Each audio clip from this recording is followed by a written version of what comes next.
Idea video anganwadi কেন্দ্রের শিশুর মায়েদের জন্য। নমস্কার, আজকের মিটিংয়ে আপনাদের সকলকে আন্তরিকভাবে স্বাগত। আশা করি গত সপ্তাহের সাইট রিডিং এই বিষয়ে ভিডিওটিতে দেওয়া তথ্য এবং বয়স অনুযায়ী দেওয়া কর্মপত্র এই বিষয়ে নিজেদের দলে আলোচনা করে এই কার্যকলাপটি শিশুদের সাথে অবশ্যই করেছেন। আপনাদের চিন্তাভাবনা এবং অভিজ্ঞতা আমাদের সাথে অবশ্যই শেয়ার করুন।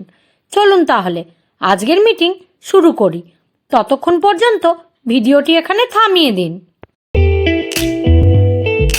চলুন এবার আগের একটি কার্যকলাপ করি, যার নাম কিছু করে দেখি। সকল মায়েদের এক লাইনে দাঁড় করান। তাদের সামনে স্ট্র রাখুন। কিছুটা দূরে একটি টেবিলের উপর প্রতিটি মায়ের সামনে একটি করে বোতল রাখুন। এবার লিডার মা 1, 2, 3 বললে প্রত্যেক মাকে মুখে স্ট্র নিয়ে দৌড়ে বোতলের কাছে পৌঁছে স্ট্রটি বোতলের মধ্যে রাখতে হবে।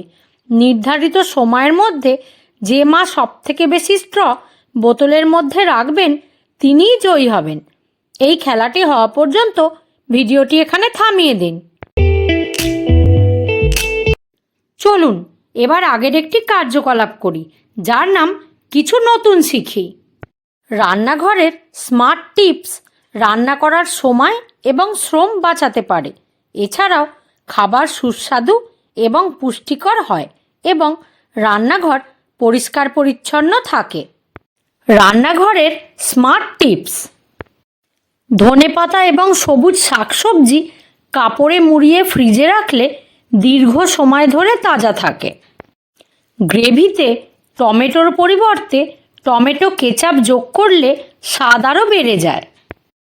ভাজার তেল যাতে পুড়ে না যায় তার জন্য এতে 1 চিমটি লবণ দিন। বাদাম ভিজিয়ে রাখলে সেগুলো কাটা সহজ হয়ে যায়। লেবুর রস বের করার আগে হালকা গরম জলে লেবু ভিজিয়ে রাখুন। ভেন্ডির সবজি যাতে আঠালো না হয় তার জন্য এতে 1 চামচ দই দিন। বাদাম ভাজার আগে তাতে সামান্য জল দিলে বাদাম আরও সুস্বাদু এবং মুচমুচে হয়ে ওঠে।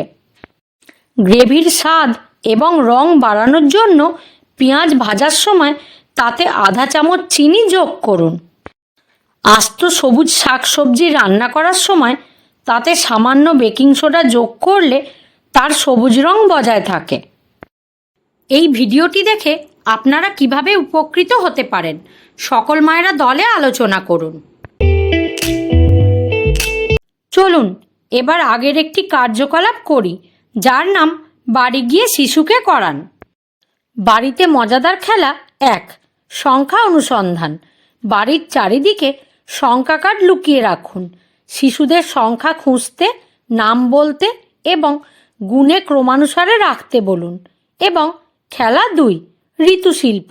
শিশুকে ঋতু অনুযায়ী পড়তে বা খাওয়ার জিনিসের ছবি আঁকতে বলুন, যেমন গ্রীষ্মকালে আইসক্রিম বা শীতকালে সোয়েটার।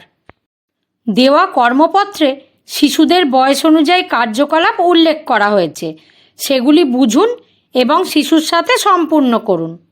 দেওয়া কার্যকলাপ এবং কর্মপত্রটি করে শিশুরা কি আনন্দ পেয়েছে? এই অভিজ্ঞতাটি আমাদের সাথে অবশ্যই শেয়ার করুন। আজকের কার্যকলাপটি এখানেই শেষ করা হচ্ছে। এই ধরনের আরও নতুন কার্যকলাপ জানতে আগামী সপ্তাহে আমরা আবার একত্রিত হব। ততদিন পর্যন্ত নিজের ও শিশুর যত্ন নিন। ধন্যবাদ।